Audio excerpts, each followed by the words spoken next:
You seem like a calm and reasonable person. Giannis, isn't this finished? Oh! Are you a calm and reasonable person? What? What the?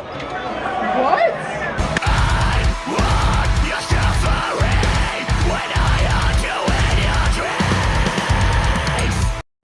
Everyone, let's make it our mission in life to get someone who will fight for us the way Giannis fights for the game ball.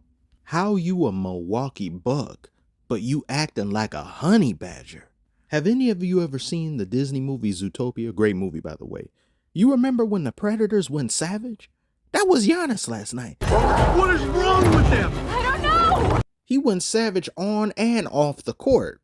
Before we talk about his historic, incredible, sensational, awe-inspiring performance. We'd be remiss not to also mention I couldn't resist. The incident that occurred after the game. Now, coming into this game, Giannis was quite peeved. He was quite unhinged already. They lost to the Pacers in the semifinals of the in-season tournament. They also lost a few times prior to the Pacers. The Pacers have basically been collecting antlers all season. Giannis has had enough of it. He said, I might have to do something. A couple days ago, a little bit before, he said, I have to establish dominance. You have put hands on me one too many times. That's enough. All-time great response. And he came out here on a mission. He looked like Kratos himself destroying a pantheon. He got hard fouled by Naismith, or kind of dragged to the ground. The Pacers were pretty beside themselves. You could tell the Pacers were pissed because of what was going on. I think some of what Giannis coming back into the game and I guess having the amount of points that he did, because he said in a post-game interview, Adrian Griffin, the coach, said, I mean, you're 2 points away. Go back out there. Now, I can't remember if that had happened prior or a little bit after, because I saw this game out of order because I could not find this on TV and I missed out on it. But it definitely made tensions high. And then you had Crazy Eyes over here. Like the man looks feral. Naismith took one look at that and said, look, I'm not trying to get bit. And it all culminated with time the game was finished. Giannis wanted the game ball to apparently give to Dame. Class act. I think because Dame made a career milestone in passing someone up in points. I think Kyle Korver. I think so. You guys will have to fill in the details or correct me if I'm wrong. And apparently the Pacers took the ball, which is petty, if that is indeed what happened. But then I heard some people said there were some camera footages looked at, and then they saw a Bucks staffer took it. But then Giannis said the Pacers took it. And he ran back there wanting it as he demanded it because he does collect game balls for certain events like this. It is very weird. It's very strange. It's funny, but it's also unacceptable. I think just because it's Giannis that did this, it kind of got brushed over. It wasn't, I know people are still talking about it, but it's not given the same energy as it would if someone else that kind of has more baggage or a history of pissing people off, someone who religiously kicks groins, steps on ribs, and pokes eyes. Y'all know who I'm talking about. He's been put out in indefinite pasture. Might be a video on that later. There's like 2-3 videos that may be made today. It's a lot of stuff that happened last night. So if he would have done that, it would have just been all over the place. It just would have been, oh my God. If LeBron would have did something like that, it would have been a lot of people complaining.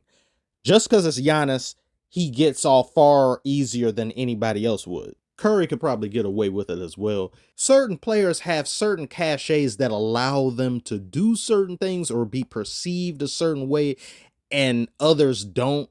So it's kind of a picking and choosing thing, which isn't really fair. But that comes with the territory and being a public figure, being a celebrity or a very well-known person. Some people just have more negative connotations surrounding them, more baggage. And it just simply goes down sometimes so people just don't like you as much as they like this person. Hence the wide spectrum of reactions. I thought it was hilarious that in the post-game interview, when they're questioning Giannis about what transpired, he's trying to shrug off the incident and he wants to move on from the question, but he keeps reiterating and re-emphasizing how important that game ball is to him. Like, you could tell this ball affected this man on a spiritual level. And he says, no, I'm really gonna talk about that. It's fine. Things happen. I don't know if I have game ball now. I don't know. He said, and it's like, oh, well, dude. So that's where you think some of the miscommunication came from? You think they took it? He's like, no, I know they took the game ball. It's not I think they took it. I know they took it. I scored 60. Give me game ball now, not later now. What is this shit? I cannot just walk into any arena I play in and take game ball. It's like, I don't understand this. Oh my God. This man is one of the funniest players in the league without even trying. I just can't. Don't do none of that again, though. They may have to bring out tranquilizers to deal with you. His performance in question, the most points in NBA history without a single three-pointer. Some of this reminded me of when Jordan was on the Wizards and he scored 51 points, I think. Didn't take a single three-pointer. Giannis did this exact same thing, but even better. And look at who he did it on. I'm aware the Pacers have some defensive issues, but I see them as one of the better teams in the NBA, and quite possibly they have the best bench in the NBA. To do this to them? This isn't dropping some points on the Wizards or that other team that I'm not going to talk about because I have a note from my doctor. So Indiana is a great team.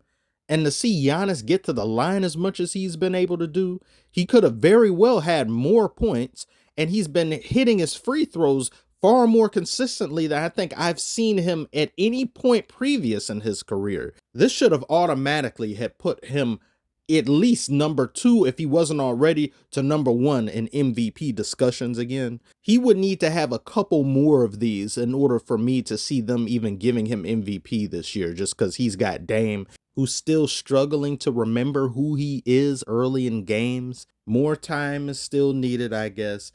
But hopefully around All-Star break, they're able to gel well enough to where it's not going to be this thing of Dame constantly starting off games shooting the ball poorly and then having to get his legs up under him by the second or third quarter.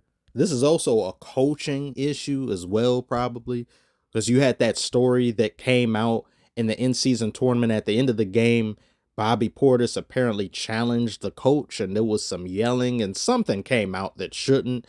And I mean, if Bobby Portis over here challenging you, I mean, he looks like he has rabies sometimes. So I can see that being an issue. I honestly don't know how good of a coach Adrian Griffin is. Like, he hasn't done anything that I've seen where it's like, oh yeah, he's out coaching. Oh yeah, adjustments and things, because the greatness of a Dame and Giannis pairing is just so good that it obscures and overshadows anything that he's done. If he has, you do tell me below if he's looking like a good coach to you, but he's just looking pretty run-of-the-mill to me. Despite Giannis's dazzling performance, the Pacers were still fighting for very much of this game.